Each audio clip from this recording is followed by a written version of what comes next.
Primeiramente, boa tarde a todas e a todos. A gente está hoje nesse encontro História da Arte e Epidemias, que é uma promoção conjunta do Programa de Pós-Graduação em Saúde Coletiva da UFSC e do Departamento e do Programa de Pós-Graduação em Artes Visuais da UDESC.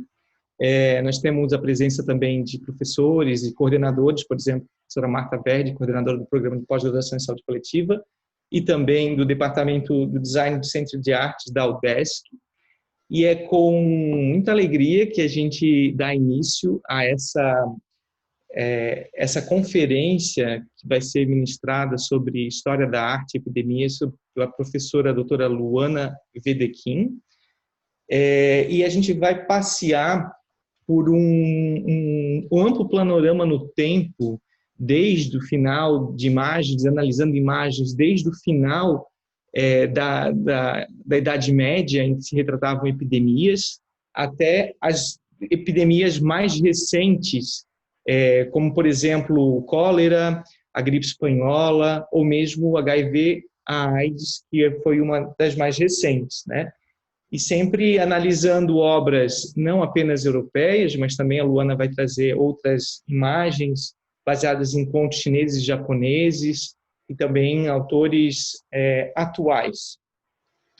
Quando a gente olha para essas obras de arte do passado, a gente pode perceber o que perdura no presente e pensar, né, o que está sendo contado e visto e o que permanece historicamente na epidemia que a gente está vivenciando hoje da Covid-19 em todo o mundo.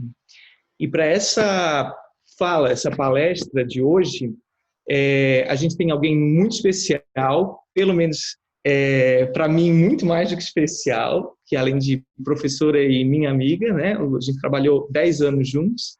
Professora Luana Wedekind, ela é professora no Departamento de Design do Centro de Artes da UDESC e também no Programa de Pós-Graduação em Artes Visuais da UDESC. Ela é graduada em Educação Artística com habilitação em Artes Plásticas e realizou o mestrado em História da Arte pela Universidade de Londres, na Inglaterra, e também realizou o mestrado em Antropologia Social pela UFSC e doutorado em Psicologia também pela UFSC, além de ter realizado pós-doutorado na linha de Teoria de História da Arte pela UDESC.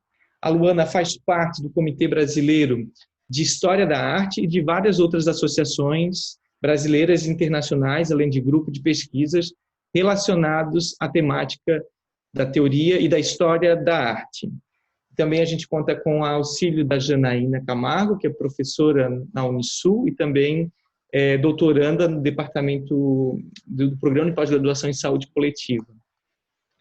Então, como a gente falou, né, na divulgação, quando a gente olha para essas obras do passado, a gente pode ver o que perdura no presente. E como diria Wagner, a história da arte é o registro dos movimentos e da comoção da alma humana. Então, Luana, tu tens o tempo que quiseres. Eu pediria a todos que quiserem fazer perguntas, que façam então no bate-papo e depois a gente faz ao final essa troca de informações. Então, obrigada, Fê. Para mim é muito especial estar mais uma vez com o Fernando, que foi meu aluno, assim como a Jana, né? Mas superou em muito a mestra, porque se doutorou antes que eu, e aí essa estrela maravilhosa que vai iluminando tudo por onde passa. E então tá com o Fê sempre é bom demais, a gente já riu muito, já chorou muito juntos, então tem muita história, né? E trabalhar junto, lá na Unisul eu me acostumei a trabalhar com gente que eu amo até hoje, então fiquei mal acostumada lá. Esses amigos que perduram para sempre, né? Então, é sempre um prazer para mim estar com o Fê, estar vendo a Janaína, vendo esses ex-alunos crescerem tanto, né? E, então, para mim, é um orgulho. Agradeço a presença de todos vocês. assim, primeira coisa que eu gostaria de dizer, esse é um trabalho, eu vou dizer assim, com franqueza, despretensioso. Foi a gente na UDESC retornou às aulas de forma remota agora no dia 22 de junho, e daí para a aula de História da Arte eu pensei, como é que eu vou voltar? Eu não posso simplesmente voltar como se nada tivesse acontecido, né? Então, fui atrás de material e aí eu Presencial? preparei essa aula. Oi, Andréia, agora eu te vi. Eu não consigo ver todo mundo, tá, gente? Então, mas enfim, então preparei essa aula e fiz um comentário no Face, e aí várias pessoas se interessaram por essa aula, e aí também o Face se interessou e sugeriu, e por isso que a gente está realizando esse evento. Uma das coisas boas de a gente dispor da tecnologia é poder juntar pessoas de lugares diferentes, né? Mesmo que a gente não possa estar junto fisicamente, né? Então, a primeira coisa é isso, é o contexto, que é uma aula que virou uma conferência, mas não é exatamente assim o meu tema de pesquisa, eu não sou uma especialista nesse tema, né? Mas a ideia é a gente, como o Fê falou muito bem, a gente pensar um pouco a partir dessas imagens, como é que a gente pode refletir sobre o que a gente está vivendo hoje, né? Porque a história da arte, não é só esse estudo do passado, mas é como é que essas coisas ainda nos dizem, né? Ainda nos mobilizam os nossos afetos, né? O Aby Warburg, esse historiador da arte que a minha pesquisa atual é sobre os trabalhos dele, que eu tenho me dedicado, ele fala, né? É preciso ler com atenção os documentos no arquivo da alma. Então, para mim, a história da arte é esse arquivo da alma. Então, um pouco isso que a gente vai ver, embora esse passeio pelas imagens, ele vai nos levando por reflexões que ora vão para uma dimensão mais social, ora vão para uma dimensão mais estética, ora vão para uma dimensão mais cultural, e aí são várias faces através das quais a gente pode pensar essa epidemia que a gente está vivendo hoje, né? Então, eu queria agradecer o Fê, agradecer a Janaína, agradecer a Marta e o programa de pós-graduação em saúde coletiva, agradecer o programa de pós-graduação em artes visuais, né? A professora Josiele deu o ok, e agradecer todas as minhas parceiras de linha, que são minhas amigas e incentivadoras maravilhosas. Então, e agradecer a todos vocês que estão aqui nesse momento, né? Para a gente compartilhar um pouco. Vamos ver se eu consigo mudar e aí a gente começa. Aqui. Então, primeiro, nessa busca, nessa preparação dessa aula, eu me deparei com um texto muito simples, não é nem um texto acadêmico, é um texto de uma revista da BBC, e que perguntava mais ou menos isso, né? O que a arte da peste nos diz sobre hoje, né? Então, porque também, quando a gente olha para trás, nem sempre a gente pode falar em pandemia, né? Porque não havia uma globalização como essa que criou essa situação de uma epidemia que se transforma numa verdadeira pandemia, porque ela está tomando o mundo todo, né?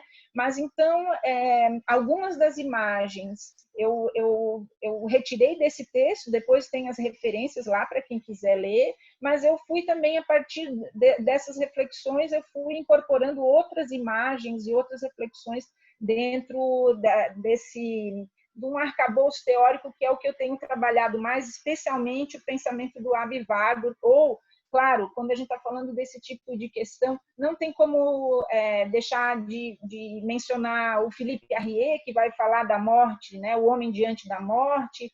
Então, algumas das referências que eu usei aí vão transitar nesse campo, né? Hora da história da arte, hora da história, ou aqui que é um artigo meio que de divulgação geral, não é nada muito profundo, né? Mas essa autora, Emily Casriel, que vocês vão ver que eventualmente eu vou estar citando aí nos slides, ela vai assim, preparar o terreno para esse texto, dizendo: a arte é uma forma de buscar sentido para situações limite. Eu não vou dizer que todos os artistas ou as obras de arte que a gente vai ver aqui tiveram essa função, tiveram essa intenção.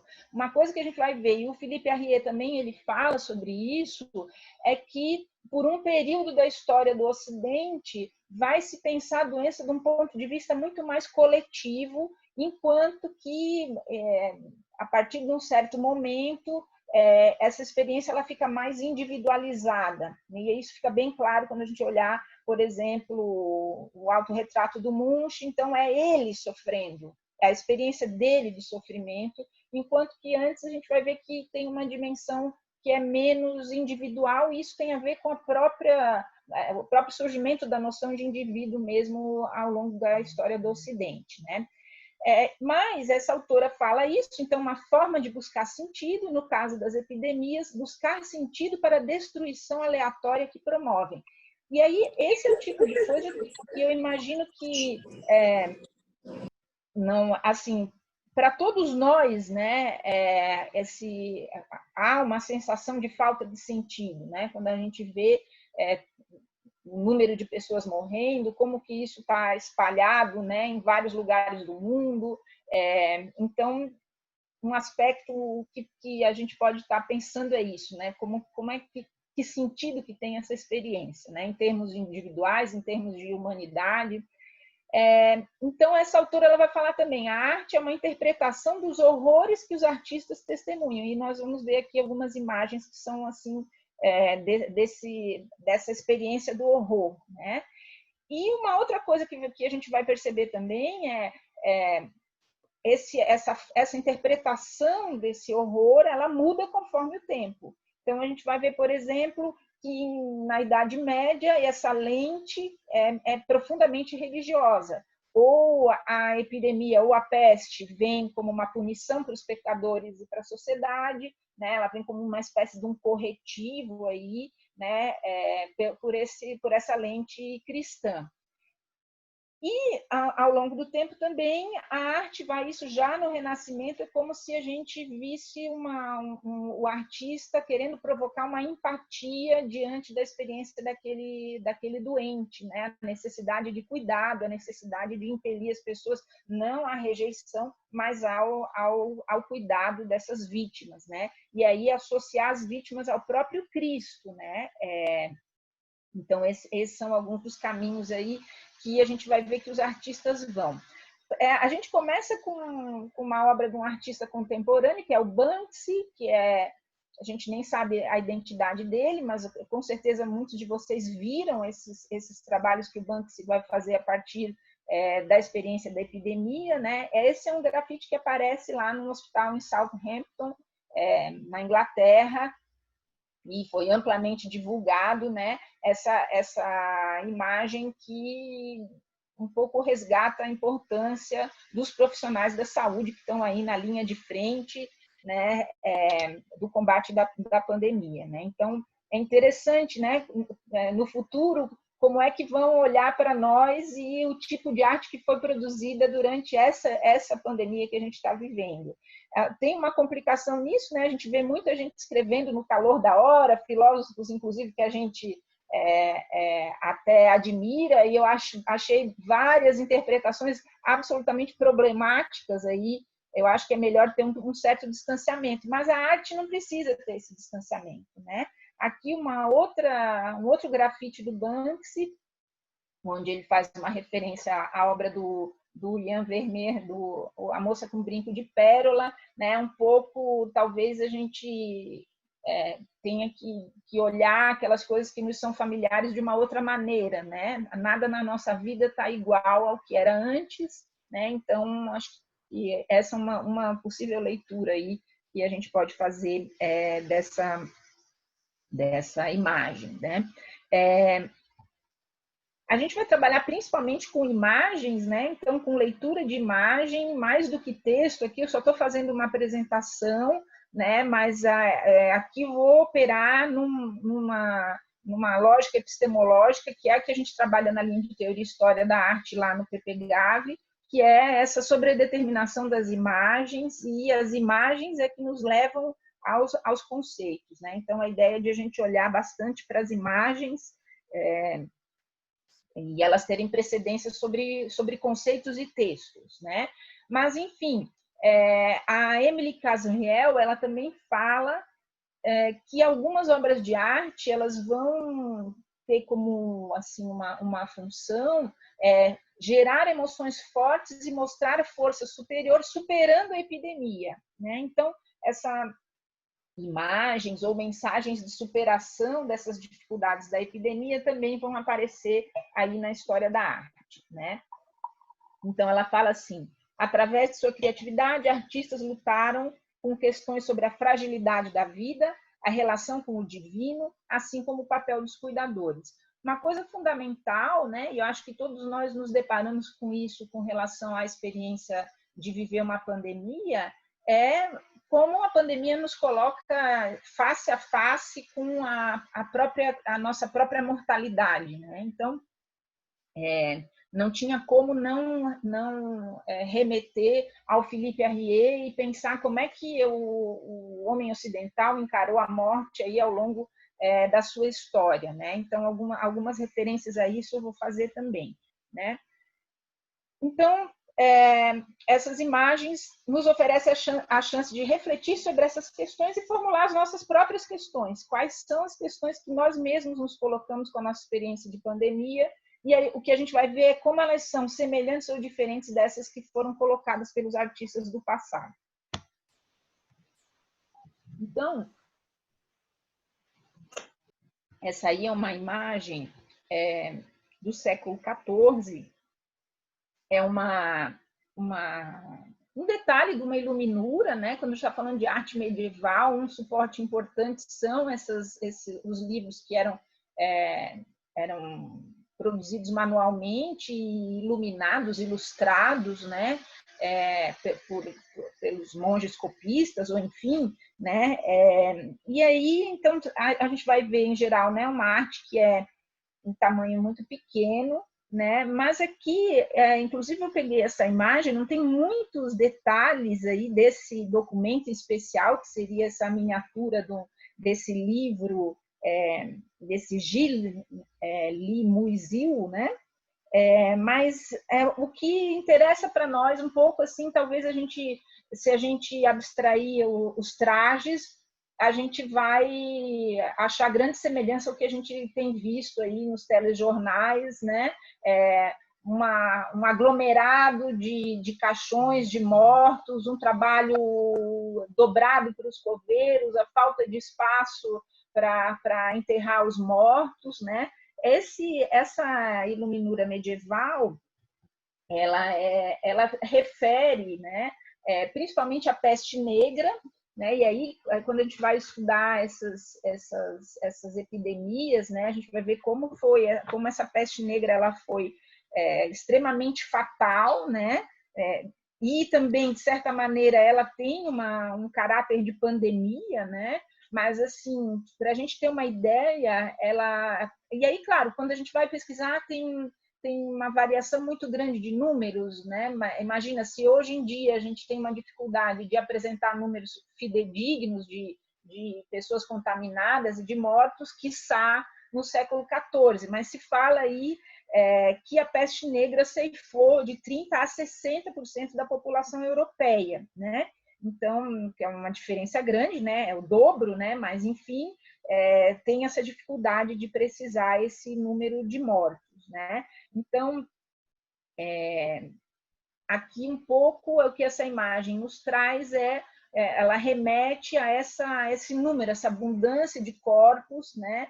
Então, como que o artista fez isso aqui, né? Ele amontoou o máximo possível de pessoas, dando mesmo essa sensação de que havia um volume muito grande de corpos para serem sepultados, né? Então, a gente também viu isso. Aqui um outro manuscrito também referente à peste negra, e esse é um nome problemático, né? Mas é o nome que ficou, né? Então a gente pode falar aí da peste negra na Europa entre 1342 e 1351. Essa imagem dessa iluminura está no texto da Casriel, e as imagens, elas tinham uma função importantíssima, porque a gente está diante de uma população que é eminentemente analfabeta, né? Então, a imagem, ela tem esse poder de incutir, né, as emoções ou os temores, nesse caso aqui, muito claramente, os temores nos seus apreciadores aí, né? Então, aqui é interessante, é uma imagem que remete à peste negra, e a gente vê esses demônios aqui, né? Que flecham, e aqui é como se fosse uma metáfora da doença, né? Essas flechas como sendo a própria, a pessoa sendo acometida daquela doença, né? E claro que nesse contexto aí da Idade Média, a gente está falando de uma arte que vai usar a imagem como um elemento pedagógico e para incutir medo, e, de certa maneira, né, esse poder da Igreja Católica levar as pessoas a temerem uma vida de pecado dentro daquela cosmologia, daquela cosmovisão católica, né? Então, aqui é uma lente religiosa, aqui, claramente, a epidemia é uma praga enviada como castigo divino, né? Pela iniquidade, pela maldade, assim, indicando esses sofrimentos que viriam aí, que adviriam de uma vida pecaminosa, né? Aqui eu coloquei algumas informações. Não, eu só queria né? entender também disso aí. De novo, aqui tem um número que eu não sei se esse número né? A gente encontra muitas diferenças aí no número de mortos, né? Mas um número, não é um número pequeno, 25 milhões de pessoas, né? Aí acometidas, né? Pela peste negra. E aqui esse manuscrito é um manuscrito que a origem dele é italiana, né? É toscana. Aqui também é uma ilustração do século XIV, ainda a gente está nesse contexto da Idade Média, e é uma referência às 10 pragas do Egito, né? Ele era uma iluminura que estava num Haggadah, que é um texto usado na religião judaica para ser lido durante a Páscoa, né? E aqui a gente vê que é o faraó, embora esteja com roupas que não nos remetam ao Egito antigo, né? Parece muito mais uma roupagem e um contexto medieval propriamente dito, mas é o faraó e outros cortesãos acometidos, né, da praga, e aqui o artista usou um artifício assim bem contundente, né? Os cachorros lambendo a ferida do faraó e dos cortesãos, né? Enfim, né? A forma como isso aparece na história da arte, aqui no caso das iluminuras, né? A própria expressão, que não parece uma expressão de um sofrimento, como a gente vai ver depois, essa questão de uma individualização e a expressão das emoções, do pathos, né, do sofrimento, é alguma coisa que vai também se desenvolvendo com o tempo. O próprio Philippe Arrier vai dizer como que antes a morte era alguma coisa que fazia parte da vida, era aceita com resignação, e mais tarde é que ela vai recebendo uma carga emocional e individual, né? Um outro tema que aparece, que vários autores falam, inclusive o próprio Philippe Arrier fala, né, a dança macabra, né? Essa gravura de um gravador importante, que era o Wolgemut, mostra essa dança da morte, a dança macabra. Tem muitas versões da dança macabra, e ela tinha várias funções, né? Essa imagem, né? Primeiro, como as epidemias elas acabam colocando as pessoas face com a morte, né? Que era isso que a gente estava falando. A gente vê números de mortos aí, no caso, né? Estamos falando do século XV, corpos empilhados, as pessoas adoecendo e ainda sem nem saber exatamente como é que que as pessoas se contaminavam, enfim, né? Mas a dança macabra vira quase que um tipo de um tema que vai aparecer em vários artistas aí do período, né? E qual que é o sentido, né, que os estudiosos entendem dessa dança macabra? É lembrar uma lembrança de que a nossa vida é frágil, temporária, provisória. A gente, por conveniência, esquece que vai morrer, né? Então, um pouco aqui a ideia é a dança macabra, né? Ou a dança da morte. É como se esses esqueletos nos convidassem a essa dança para a qual todos nós vamos participar, né? Queiramos ou não, né? Um outro ponto que aparece também, então aqui tem o Philippe Arrier fala isso, né? Começa a aparecer na arte aí na Idade Média uma figura que é o cadáver em putrefação, mas aqui é uma morte seca, né? Já é o esqueleto, não tem carne em putrefação aqui, né? Mas o entendimento dos historiadores tem a ver com essa lógica de pensar a morte como alguma coisa que nivela a todos, né? O rico, o pobre, enfim, todo mundo vai morrer, todo mundo vai dançar essa dança, né? Sobre a fragilidade da vida, né? Um outro elemento que vai aparecer, daqui a pouco a gente vai ver o Peter Bruegel, ele aparece, a ampulheta, né? Então, a ampulheta na mão do esqueleto, ela é também uma lembrança, né? O teu tempo é limitado, né?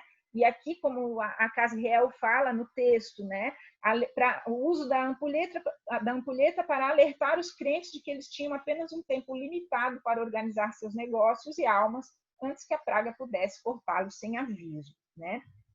Então, a epidemia, ela mostra a face da morte, né? Ela nos coloca em contato com a morte.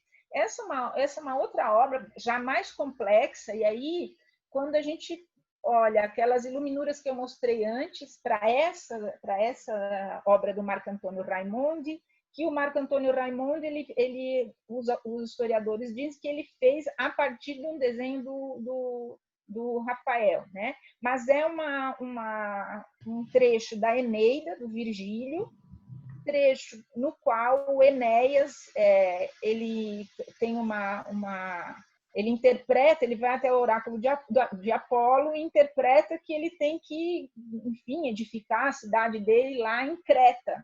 E aí ele funda essa cidade que é Pérgamo, e essa cidade então é assolada pela peste. Mas o que eu quero chamar mais a atenção de vocês, aqui estaria o Enéas, né? O que eu gostaria de chamar a atenção de vocês é já toda uma diferença muito visível das formas de se relacionar com essa peste, né? Então, aqui a gente vê um gesto de rejeição, né? Essa imagem aqui, que é a mãe morta e o bebê que vai ao seio da mãe morta pela peste, e essa figura que cobre o nariz e tenta afastar a criança, porque se a criança chegar ao seio da mãe, ela vai estar contaminada e aí ela também estará condenada à morte, né? Aqui essa figura descobre a morte dos animais, né? Então alguma coisa diferente acontece aqui já no século XVI, né? Uma individualização então a gente tem assim, gente, tem criança, tem mulheres, tem homens, tem uma diferença de como que essas coisas vão ser sentidas, tem um gesto que para a história da arte warburgiana é muito importante, né? Daqui a pouco eu vou falar sobre isso, gestos de desespero, gestos de dor, né? Esses gestos eles aparecem no corpo, né? E aparecem na expressão do sofrimento. Então, o que a gente vê com o Renascimento é uma diferença na expressão desse, entre outras coisas, uma diferença na expressão desse sentimento.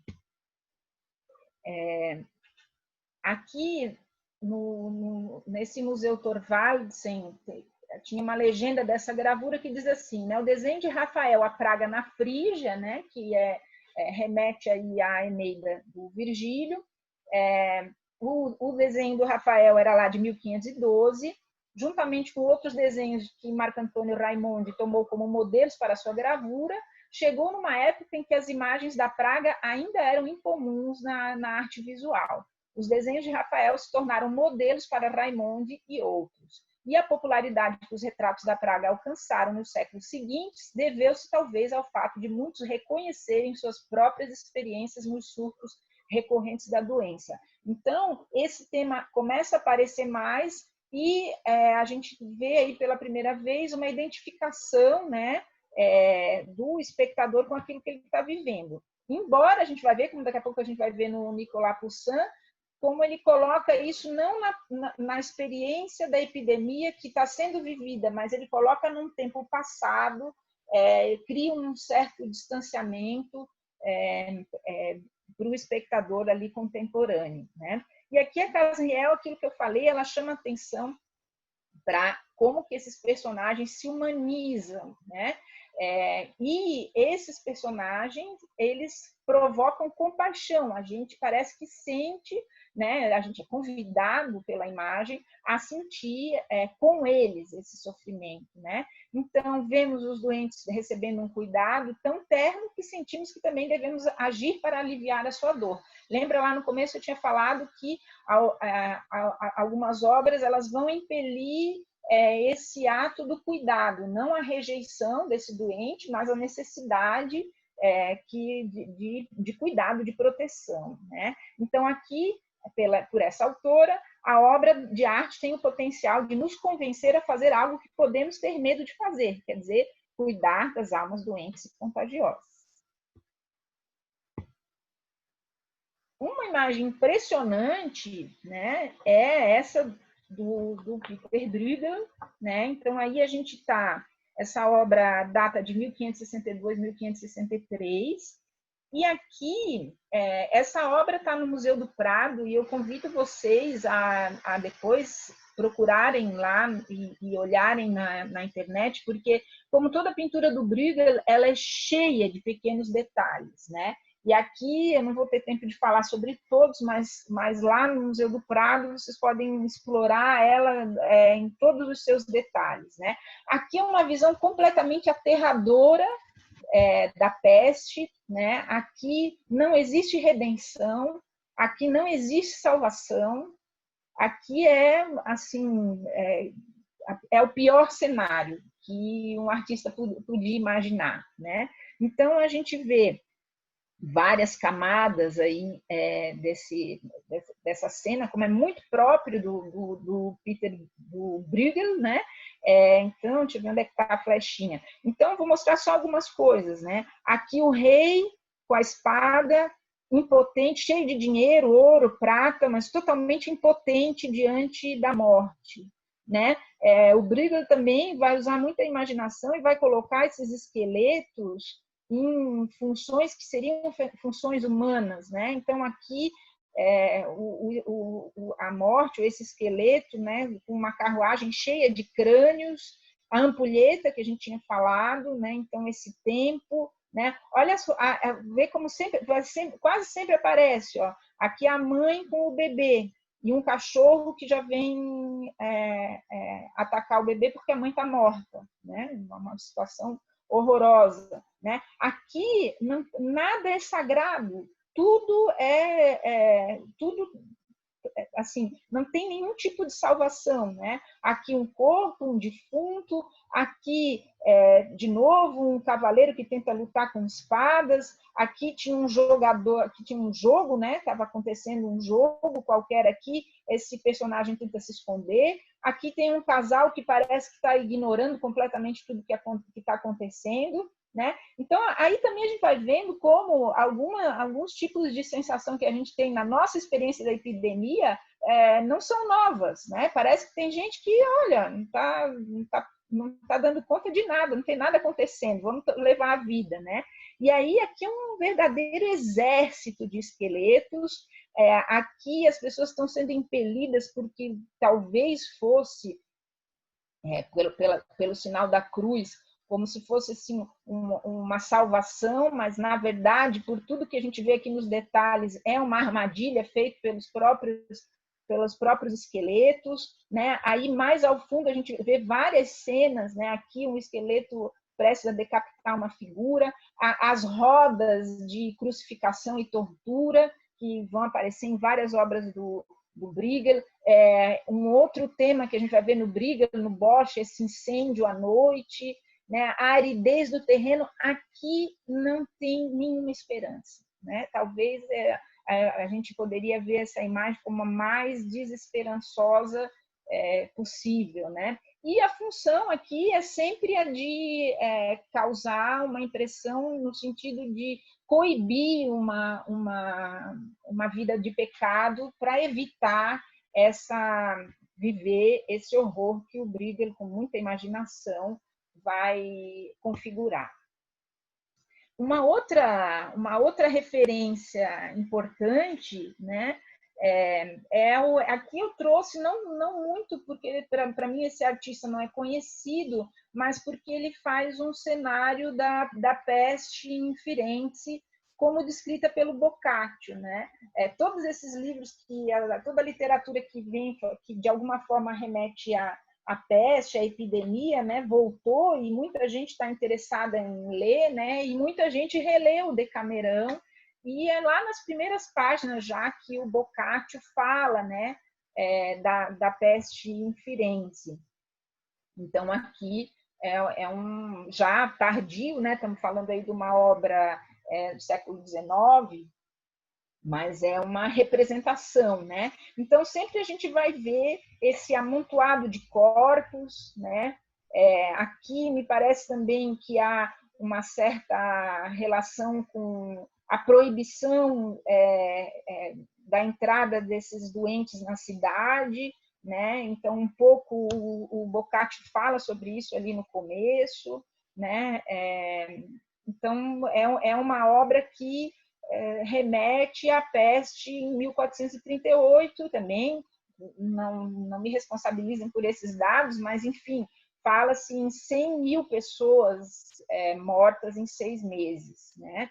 Então, nós estamos falando de uma população bem menor do que a nossa atual, né? Aqui o Poussin, e essa foi a obra que eu e o Fê a gente escolheu para o cartaz, né? E foi a obra que eu escolhi para a postagem no Face, que chamou a atenção de alguns de vocês. E essa obra, ela tem muitas camadas legais, essa obra, né? Então, o Poussin, um artista, essa obra de 1630, 1631, né? E o que é? A peste em Ashdod, né? Ou tem várias formas dessa cidade ser chamada, né? Na Bíblia ela está como Azoto, tem Asdod, tem várias formas dessa cidade aparecer aí, porque na verdade o Poussin está se remetendo ao livro de Samuel, né? E aí tem a ver com a invasão essa cidade, Ashdod, é uma cidade dos filisteus, né? E eles tinham se apropriado como espólio, né? Eles invadiram a Palestina e se apropriaram da Arca da Aliança, que é o que está aparecendo aqui, né? E essa apropriação, então, eles vão receber um castigo divino, que é a peste, né? Até eu fui olhar a passagem bíblica, ela fala em hemorroidas, mas, enfim, em algumas imagens a gente vai ver da peste aparecem, né, os furúnculos, né, mas aqui não aparece. Mas não é isso que importa também para nós, né? Não é uma reflexão sobre a medicina, é uma reflexão de como que as pessoas representaram essa experiência de uma epidemia, né? E aqui, de novo, olha lá, aquele tema que a gente já viu. A mãe morta, aqui o bebê também está morto, Mas aqui tem um bebê vivo que está prestes a pegar o seio da mãe, e aí vem a figura que cobre o rosto e afasta a criança, né? Aqui também essa imagem da mão que tenta cobrir o rosto, né? E aqui é interessante para nós, porque especialmente para os estudiosos da história da arte, do ponto de vista warburgiano, porque a gente vê alguns gestos que vêm lá da antiguidade, né? Mas eu já vou falar sobre isso, né? Aqui, por exemplo, né, o corpo, a deposição, né? Esse é um tema, duas figuras levando um cadáver, é um tema que vem lá da antiguidade, ele vem desde a morte de Meleagro, ou Aquiles, né, o herói sendo carregado depois de padecer na batalha, mas a gente vê que quando tem o corpo morto, né, aqui o corpo morto é o corpo imóvel, a representação da morte, ela em geral tem em si também a reação dos dolentes, como é que as pessoas estão sentindo, expressando essa dor da morte, né? E uma fórmula que aparece é essa imagem da melancolia, né? Que é o que dentro dos estudos warburgianos a gente vai chamar do luto meditativo. Aqui a gente não tem um extremo da mímica do pathos aqui, que seria o desespero, né? Jogar as mãos para cima. Aqui não tem ainda, mas tem várias outras obras de outros contextos que tem, né? Mas aqui a gente pode falar, né, como que a ruína aparece, né? Aqui um ídolo caído, né? E essa figura num desespero que é um desespero melancólico, né? Ela está prostrada, tentando talvez absorver o que está acontecendo, né? Mas como eu tinha falado, essa questão do artista escolher falar sobre uma epidemia que aconteceu no passado, né? Quando o Poussin pintou aí a peste de Ashdod, houve uma grande epidemia de peste na Lombardia, no Vêneto, Milão particularmente afetada, né? E interessante porque aqui agora também, né? Com 60 mil mortos para uma população de 130 mil pessoas. Quase metade da população pereceu, né? Depois, essa epidemia vai aí por outras cidades italianas, Nápoles e Gênova, né? Mas aqui a Casa Riel ela vai dizer, né? Ao representar uma cena da praga, deixa eu tirar isso daqui que eu não consigo ver. Referente ao Velho Testamento, o artista fazia despertar emoções poderosas em relação a uma tristeza distante, e os espectadores experimentariam um expurgo catártico, inoculando-se contra a angústia que os cerca, né? Então, aqui um conceito que é importante que vem aí da poética do Aristóteles, né? Que é a catarse. Então, eu estou vivendo aquilo, mas eu vou olhar alguma coisa que é lá do passado e eu vou entrar em contato com esse sentimento, com essa emoção, a partir de alguma coisa que não é diretamente ligada à minha experiência, né? Aqui é um sarcófago antigo, e aqui só para a gente ver como aquela fórmula do corpo do morto sendo carregado, ela vem lá da antiguidade grega e romana, é um tema que aparece lá e ele permanece, né? O Aby Warburg ele estava interessado em estudar por que determinadas fórmulas retornam, como essa daqui do corpo deposto, né? E aqui a figura do luto meditativo, que de novo aparece essa fórmula da melancolia, né? Então, dos sarcófagos antigos emergem as fórmulas de pathos, que são essa emoção intensificada, cristalizada numa imagem, no corpo, né? Então, a deposição do corpo do herói e os vários espectros da lamentação fúnebre, do luto meditativo até o completo desespero. Então, aqui só para a gente ver de novo, né? O corpo deposto, o luto meditativo. E, claro, várias coisas aqui acontecendo, né? Então, mas aqui o que a gente vê que é diferente da Idade Média, é uma expressão muito clara desse pathos, desse sentimento exacerbado, né? Aqui, para não dizer que a gente ficou só na Europa, e aí a Casa Real é que trouxe essa imagem que eu achei muito legal, de uma série de gravuras japonesas que falam sobre esse herói, que é esse Tametomo, que é essa figura aqui, né? E tem um momento que ele tem que enfrentar esses demônios da catapora, né? E aí, enfim, a própria autora ela vai falar como que os demoninhos da catapora são tão pequenininhos e fraquinhos diante, né, desse herói bem importante. E aí eu fui atrás dessa imagem e descobri outras coisas interessantes, né? Primeiro que é alguma coisa super fantástica, no sentido assim de atribuir aos demônios, né, a doença, a intervenção de determinados demônios ou fantasmas, né?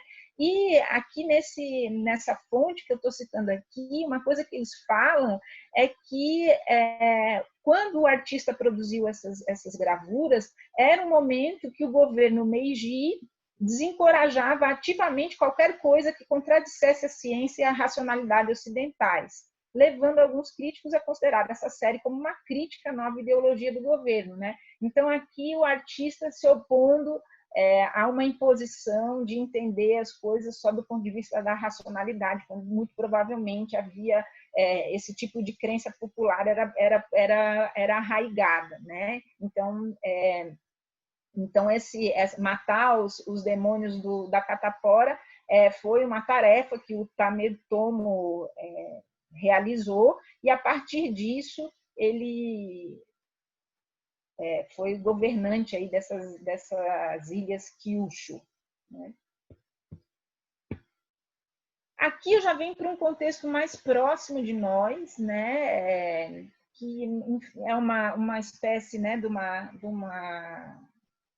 ilustração para uma revista, aí estamos no século XIX, estamos em Londres, né? E aí eu estou dizendo que é mais próximo de nós, porque a gente está falando já de epidemia num contexto urbano, industrializado, e como é próprio de muitos artistas que vão né, atuar aí nas caricaturas e ilustrações de jornais, é sempre muito ácido, né, e um humor que leva a um elemento de reflexão social, né? Então, o John Leach, o título é, né, Uma Corte para o Rei Cólera, né? Então, aí a gente olha, é um típico, assim, aqueles cortiços, né, que quando a gente lê o Dickens, a gente identifica exatamente esse cenário aí das obras do Dickens, né? E aqui ele está falando sobre o cólera, né? Então, o que ele quer dizer isso, né? Uma corte para o rei cólera.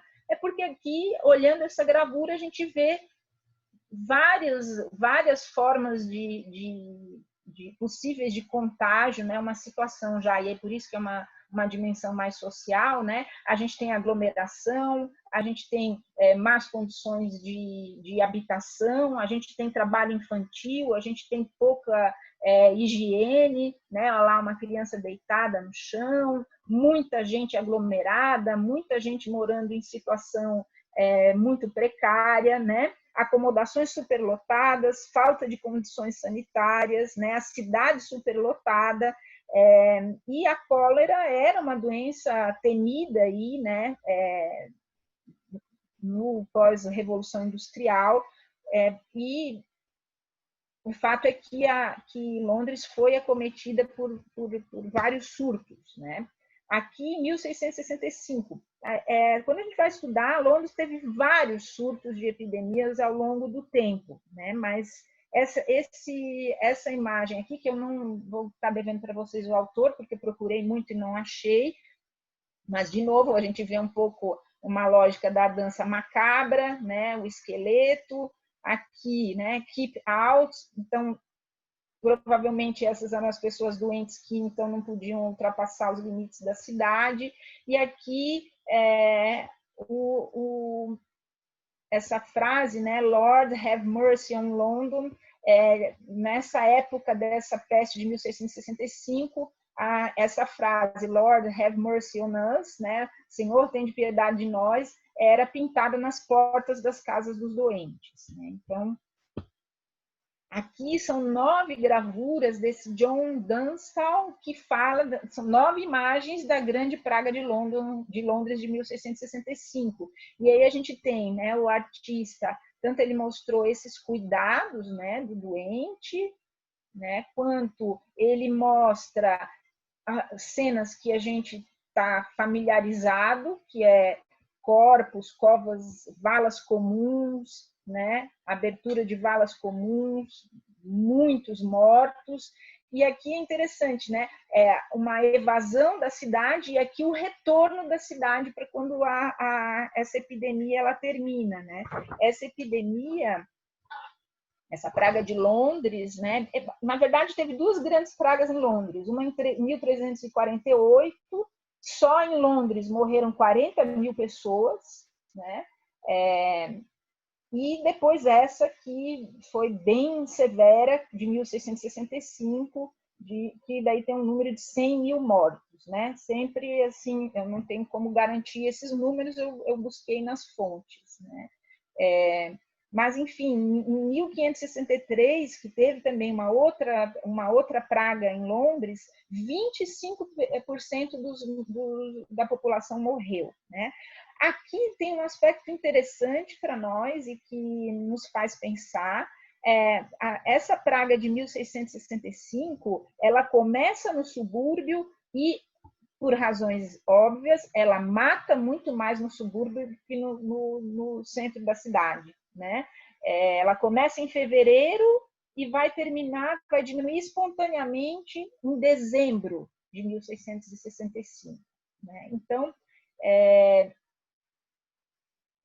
aqui a gente já tem um aspecto que é uma dimensão social, né? Como a gente tem visto aqui no Brasil, ainda que a epidemia nivele rico, pobre, todo mundo pode pegar, mas como a gente está observando, à medida que o tempo passa, as populações mais vulneráveis, né, elas estão morrendo mais, né? Aqui eu venho para um outro campo, que é um campo daqui, um artista simbolista, o Arnold Böcklin. O Felipe Arrier, ele vai falar que tem uma mudança no século XIX, né? Essa mudança que acontece no século XIX é a morte assumir um tom mais dramático. É como se ele dissesse, antes as pessoas aceitavam como resignação, como um fato da vida, aqui não, tudo fica mais cheio de emoção, né? Há uma carga emocional que é associada à morte que não existia antes. Mas, e aqui é bem interessante, né? Essa imagem, né? A gente poderia claramente identificar com uma poética simbolista, porque os simbolistas, em todo lugar do mundo, eles vão flertar com o decadente, com a morte, né? Com essa dimensão meio espiritualizada, né? Então, aqui essa morte meio espetacular nesse ser alado que a gente não sabe muito bem o que é, né? Ele tem aqui uma ave com uma asa de morcego, é um produto da imaginação do artista, né? Mas o fato é que o Böcklin teve 11 filhos, 5 morreram na infância e, como experiência de vida, por 2 vezes eles tiveram que fugir de epidemias de cólera, uma em 1855 e outra em 1873. Então, claro, tem essa dimensão fantasiosa, mas a gente, olhando a biografia do artista, a gente sabe que ele experimentou, né, experimentou esse fugir ou essa experiência de uma epidemia. Aqui a gente já entra, quando eu falei para vocês que a morte vai se individualizando, aqui a gente poderia associar com uma questão que o Felipe Arrier ele vai ponderar, que aumenta essa carga emocional da morte o Philippe Arrier fala de uma coisa que ele remete a essa expressão que é speculum mortis, que é como a experiência da morte, né? Ela faz o indivíduo refletir, ele redescobre sua própria individualidade. E aí, quando a gente vê aqui o Edvard Munch, ele aqui estava com gripe espanhola, né? Então, é um autorretrato, ele doente, né? Então, entra já nessa mudança de costumes que o Philippe Arrier vai falar, que é eu sinto a morte, como que eu sinto a morte, né? Como que eu vejo a morte, como que olhar a face da morte me faz olhar para mim mesmo, né? Então, aqui, vamos ver o que a Casa Real fala. Artistas modernos e contemporâneos criaram autorretratos para dar sentido ao próprio sofrimento da praga, enquanto contemplavam simultaneamente os temas transcendentes da vida e da morte. Claro que a morte sempre foi um tema, né, para os artistas, né? Mas aqui é interessante porque é o artista olhando para a sua própria possibilidade, né? Então, é um autorretrato de 1919, e ele se fez doente, né, convalescendo da gripe espanhola. A gripe espanhola atinge a Europa em 1918, né? Ele foi uma das vítimas. A gente vai ver mais um artista que vai perecer também com a gripe espanhola. E aí a Casa Real fala, né? Enquanto seu corpo ainda lutava contra a gripe, ele pintou seu trauma pálido, exausto, solitário, com a boca aberta. A boca escancarada ecoa seu trabalho mais famoso, que é o Grito, né? Todo mundo conhece o Munch pelo Grito. E aqui talvez vocês tenham recebido, né? Como que a arte é incorporada no popular, né? Nos memes. Numa escala de O Grito, como você se sente hoje? E, de fato, para muitos de nós, em algum momento, tenho certeza que alguém se sentiu dentro do grito, dentro do isolamento social, ou seja, se compadecendo com o sofrimento, né, de tantas famílias aí que perderam, ou quando a gente está fazendo o isolamento e se acha otário porque os outros não estão fazendo, estão tudo na praia, né? Enfim. Qual a escala do grito do Munch? Várias escalas, né? Mas o Munch, toda a vida dele foi muito marcada pela morte, né? Ele teve uma irmã que morreu criança. Esse tema da morte da criança doente aparece na gravura, aparece na pintura. Aqui uma outra pintura, A Morte no Quarto da Doente, provavelmente né, refere a essa morte da irmã dele, a Sophie, né? E aí essas imagens, elas também vão denotar uma mudança que o Philippe Arrier vai falar, que é o cerimonial da morte, que se modifica já a partir do século XIX, né? E aí a gente vai ver várias dessas cenas da morte no quarto da doente, né? E aí cada um expressando, né, essa morte do familiar, do ente querido, levando, né, a expressão das emoções dos membros da família, né? Então, aqui, com o Munch, a gente entra nessa perspectiva de uma morte que tem uma relação estreita com a biografia. Então, aquilo que a gente vê na morte do Ivan Illich, a gente vai ver em várias obras da literatura, né, isso vai aparecer. E o Munch, aqui, a Casa Real vai falar, né? Ao contrário de algumas das representações anteriores da doença de Munch, nas quais ele retrata os entes queridos do doente que aguardam com ansiedade e medo, aqui o artista retrata a si mesmo como a vítima que deve suportar essa praga isolado, sozinho, né? Alguma coisa que é da experiência muito individual, né? A experiência da doença. E dentre as obras do Munch, ele também vai pintar, vai fazer algumas variações desse pathos fórmel da melancolia. Que eu trouxe aqui para a gente pensar como é que nós expressamos, o que nós sentimos, né, vivendo esse momento histórico perturbador que é a pandemia da Covid-19, né? E aí a melancolia ela aparece em vários momentos da história da arte, né? Aqui o Dürer, num desenho preparatório, né? E ele faz esse gesto, aparece em várias obras dele, como esse Cristo coroado de espinhos, que acho que talvez vocês nunca tenham visto um Cristo assim, né? É um Cristo numa meditação desconsolada, né? A dor aqui é mais moral do que física, apesar de ele estar todo fustigado aqui, né? Pela coroa de espinhos. Não era isso, é isso aqui. Ou ainda essa obra que é um enigma para muitos historiadores da arte, muitos historiadores se debruçaram sobre ela, Melancolia 1, né? Esse gesto que retorna, né? Retorna aqui no Caspar David Friedrich, também um artista romântico, aqui a gente estava no Renascimento, vem para o romantismo, esse gesto melancólico, o Friedrich, um artista romântico alemão, também a vida marcada por tragédia, ele teve um irmão que morreu tentando salvá-lo do afogamento, o irmão morre e ele sobrevive.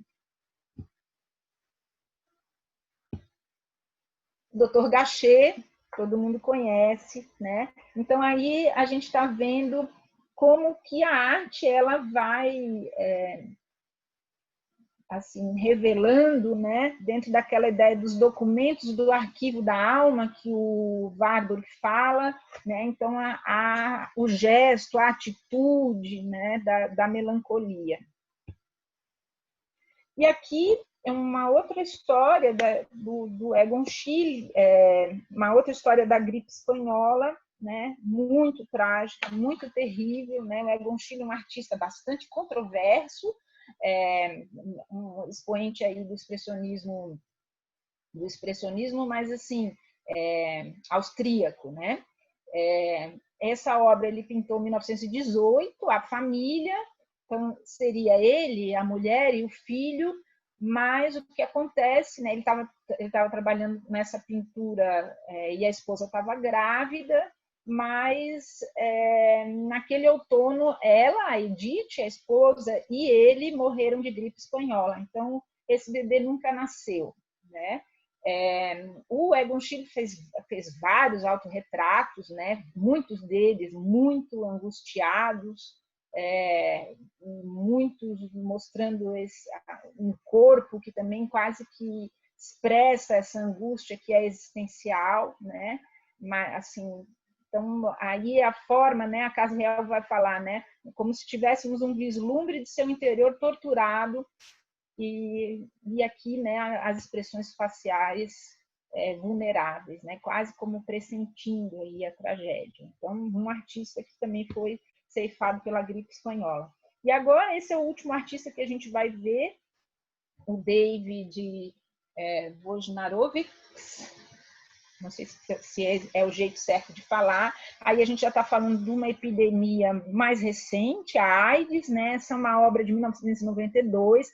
Esse é o próprio artista, e eu não conhecia esse artista, foi nesse texto da Casa Riel que eu conheci, e eu fiquei muito impressionada com o trabalho desse artista, que estamos falando aí em 1990, né? Hoje em dia, a pessoa soropositiva ela tem uma sobrevida, né, grande, mas aí essas pessoas estavam no olho do furacão, né?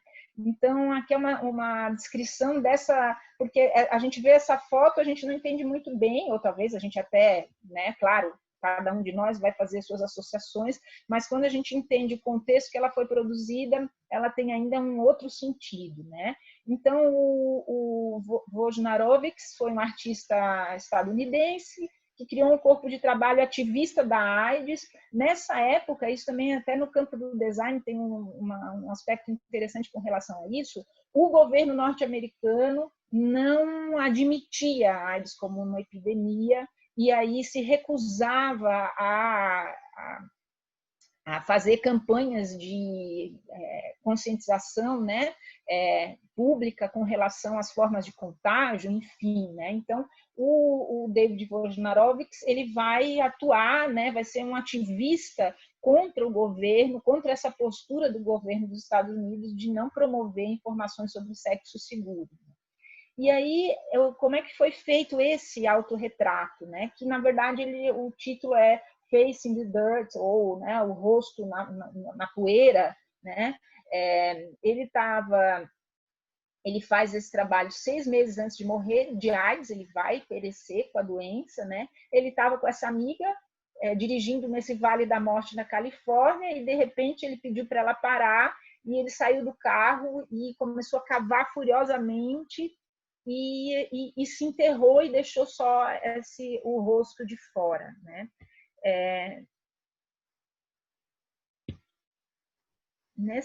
Eu encontrei um material legal sobre esse artista, depois está ali no final, se vocês quiserem.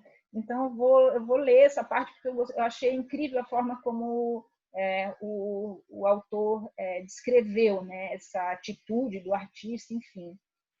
Então, ele diz: por razões óbvias, os símbolos da mortalidade voltaram ao longo do trabalho de Wojnarowicz.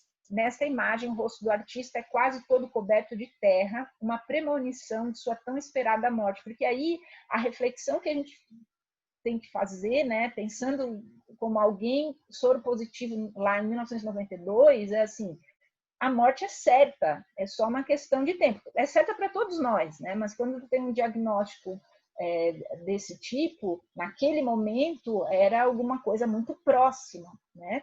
Então, ele já estava encarando a face da morte, né?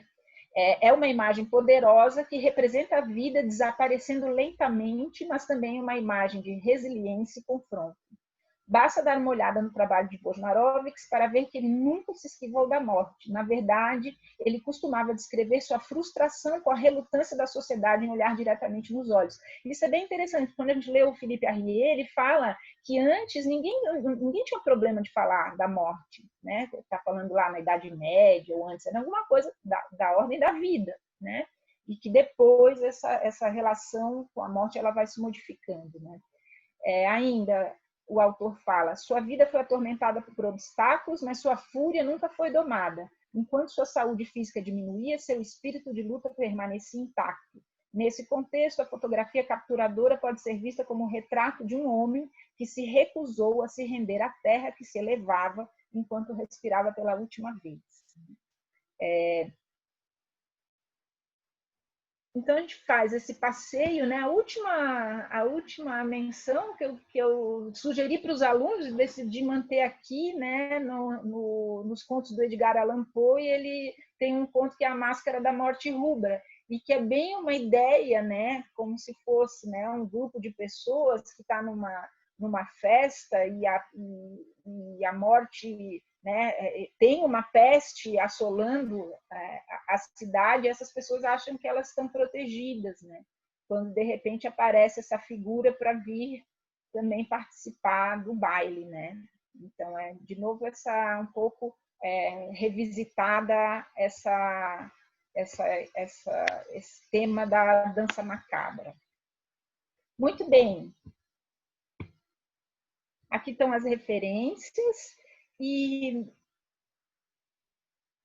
o que, assim, agora é legal a gente abrir para perguntas, para comentários, o que vocês quiserem, né? Lembrando que um pouco o que a gente está tentando pensar aqui é, olhando para o passado, o que essas coisas nos ajudam a pensar o que a gente está vivendo hoje, né?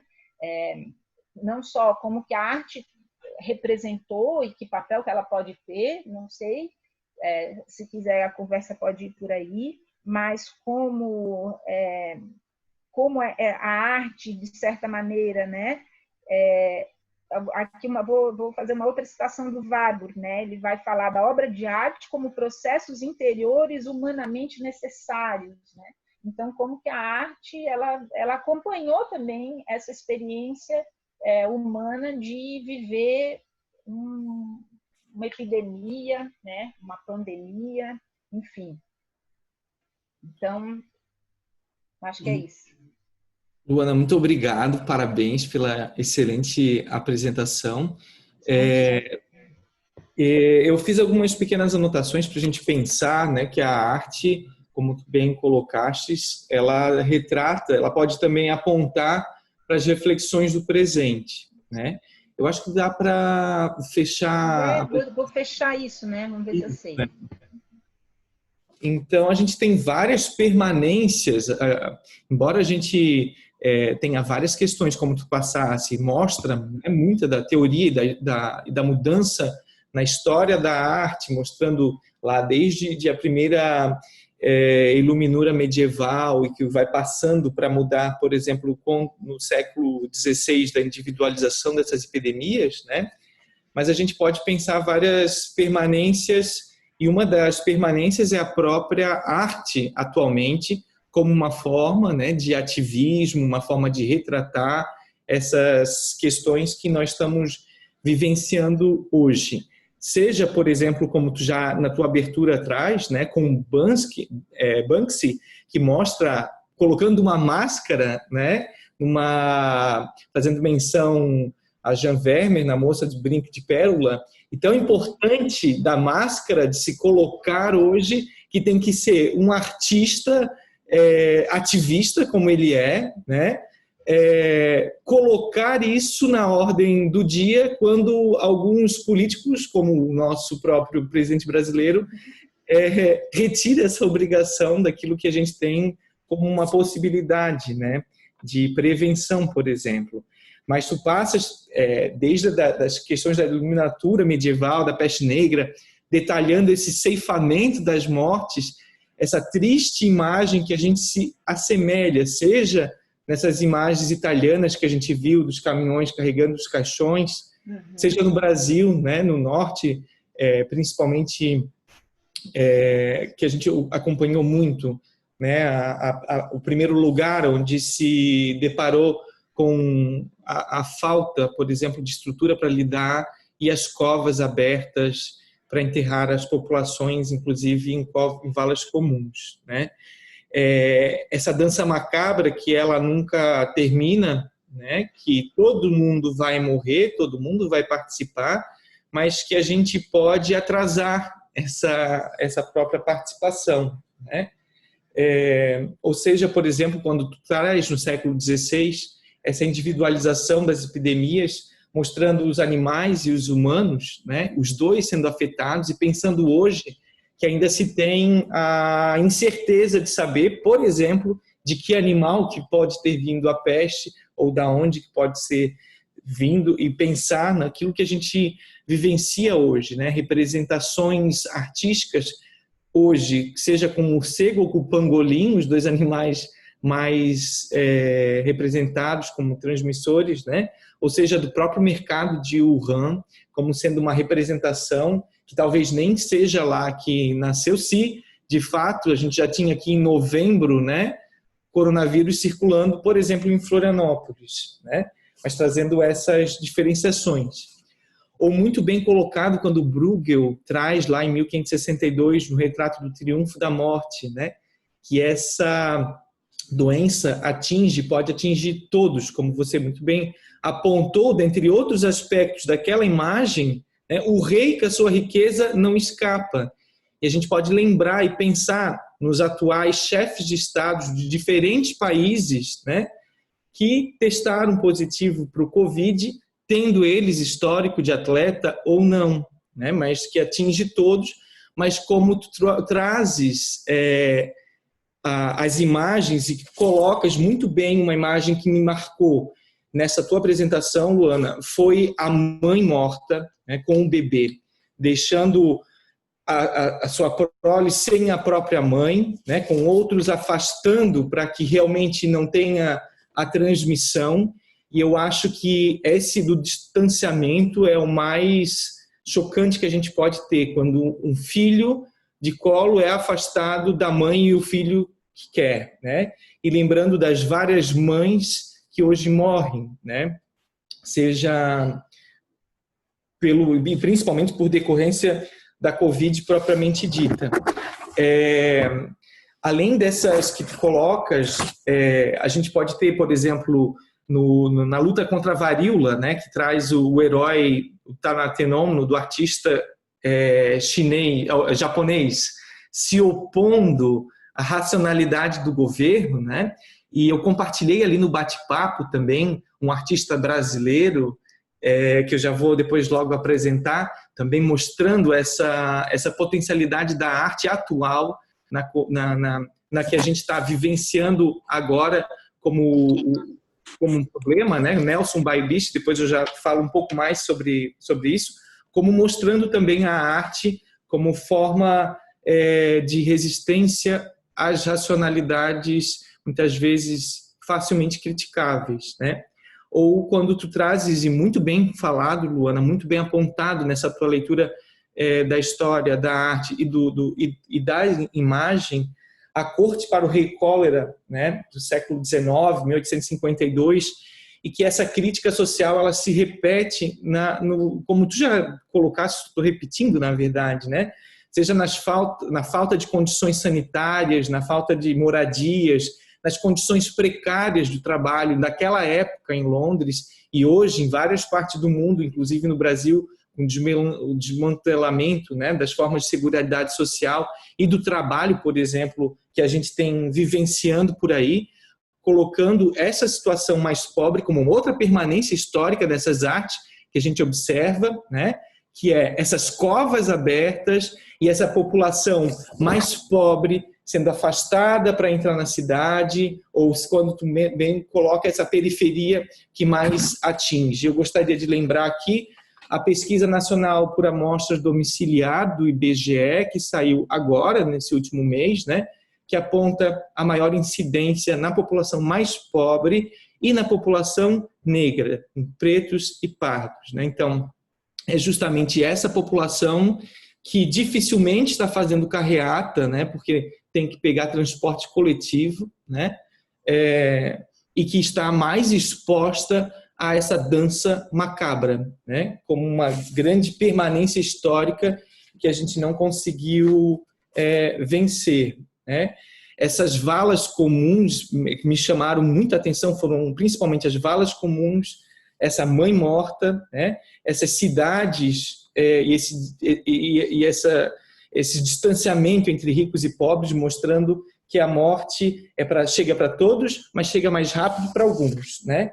E essa melancolia que não passa, né, nessas histórias e que são representadas com esses gestos que voltam nessas diferentes épocas e permanecem hoje também, né, no abatimento mental, físico, nesse estado de grande tristeza que muitos de nós se colocamos. E Luana, tu finaliza com uma forma excelente de a gente pensar uma das grandes epidemias marcadas, né, nesse último século e início deste atual, que é a epidemia do HIV/AIDS, mostrando essa imagem chocante, né, do Davi Vorjanovics, eu não falo russo como tu, mas acho que nem é russo, né? E que mostra também essa recusa, né, do artista mostrar frente ao governo estadunidense contra as formas de prevenção do HIV que a gente tinha, né? E formas de trazendo esse silenciamento de fato que a gente às vezes permanece também com aquelas medidas que a gente tem hoje já consciente para utilizar e a gente lança a mão de formas não provadas como vitaminas, ivermectinas e cloroquinas para tratamento, né? Então, primeiro, ressaltar essas permanências históricas, né? E foi uma tarde muito maravilhosa que o tema é bonito e triste, né? Mas dá para a gente ver um nível do grito em qual a gente está, né? A gente pode abrir, então, para as perguntas, para as reflexões. Tem vários comentários, Luana, aqui elogiando, né, a apresentação, mas a gente pode abrir, se alguém tiver alguma dúvida, alguma pergunta, colocação, pode também abrir o próprio